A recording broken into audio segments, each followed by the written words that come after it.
नमस्कार प्रेक्षकांनो, लग्नानंतर होईलच की प्रेम या मालिकेच्या पुढील येणाऱ्या भागामध्ये आपल्याला बघायला भेटणार आहे की रम्या आणि वसुंधराने मिळून काव्याचा बोका कापलेला असतो व तेव्हा काव्याला अतिशय दुःख होते व पार्थ तिला समजावू लागतो आणि काव्य ही रडू लागते। तेव्हा पार्थ बोलतो, तुमचा खरा बोका मीच आहे, तो तर नकली बोका होता, मग तुम्ही एवढं दुःख मानून घेता नका, हा तुमचा खरा बोका आहे ना तुमच्यासोबत कायमस्वरूपी राहील। आणि त्या दोघांची जवळीकता पाहून वसुंधरा आणि रम्याला मात्र अतिशय दुःख झालेलं असतं आणि रम्याला खूप राग आलेला असतो, तर मानिनी ही आता आनंदित झालेली असते। तर तिकडे आपण पाहतो जीवा हा आपल्या फॅनच्या नावाने नंदिनीसाठी रोज एक चिठ्ठी लिहित असतो।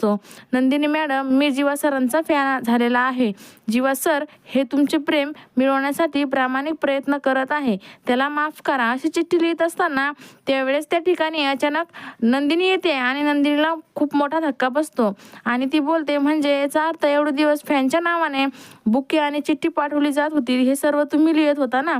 तिला जीवाचा अतिशय राग येतो, जीवा मात्र अतिशय गोंधळून गेलेला असतो। तर आता पुढील येणाऱ्या भागामध्ये नंदिनी ही जीवाला माफ करू शकेल का, त्याचबरोबर रम्याचा डाव उलटल्यामुळे पार्थ काव्यामधील गैरसमज दूर होणार का, हे बघणं अतिशय रंजक ठरणार आहे। लग्नानंतर होईलच की प्रेम या मालिकेच्या सर्व अपडेट्स पाहण्यासाठी आपल्या चॅनलला लाईक करा, शेअर करा आणि व्हिडिओ आवडल्यास सबस्क्राईब करायला विसरू नका। धन्यवाद।